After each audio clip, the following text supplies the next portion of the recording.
ଆଜ୍ଞା ଜୟ ଜଗନ୍ନାଥ।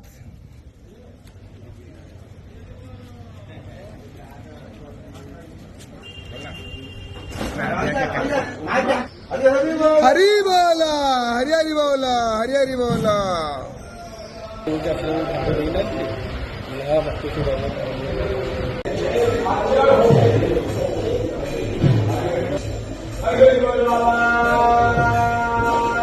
हरी बोला हरि हरि बोला हरि हरि बोला।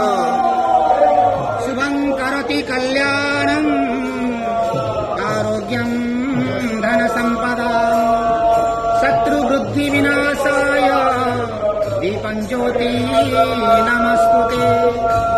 ओं वासुदेवं ऋषिकेशं वामनं जलशं जनार्दनं हरिकृष्णं श्रीवत्सं गरुडध्वजं वाराहं पुण्डरीकाख्यं नृसिंहं नरकान्तकम् अव्यक्तं शाश्वतं विष्णु आनन्दं अजमं व्ययम् चक्रपाणि गदापाणि शङ्खपाणि नरोत्तमम् वैकुण्ठं दुष्टदमनं भूगर्भं स्वरं रामं रामं हयग्रीवं वरेण्यं वरदा विष्णु आनन्दं वसुदेवकं हिरण्यहरेतसमुपासंस्थितं हरि बोला हरि हरि बोला हरि हरि बोला।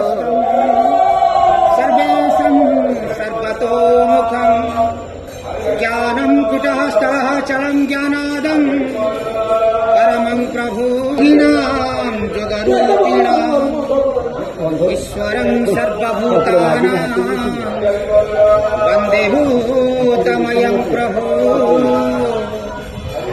इति नामं शतं दिव्यं वैष्णवं पाण्डवं जदारो ब्रह्ममूर्ति प्रणवतनुधरं सर्ववेदान्तसारम् भक्तानां कल्पवृक्षं भवजलतरणी सर्वतत्त्वानुतत्त्वम् जोगीनां हंसतत्त्वं हरिहरनिमित्तं श्रीपतिर्वैष्णवाला शैवानां पशुपति सर्वशक्तितत्त्वं च शाक्तं वरं जैनसिद्धान्तसारम् तं क्लेशनाशाय गोविन्दाय नमो नमः। मुखः करोति वाचालं पङ्गुः लङ्घयते गिरिं यत्कृपातमहं वन्दे परमानन्दमाधवम्। जय जय जगन्नाथ जय श्री बलदेव जय माता सुभद्रामया जय श्री सुदर्शन भगवान पतितानं पतितोऽहं त्वमेव पापहारक पावन पुरुषा देहि मे निश्चला।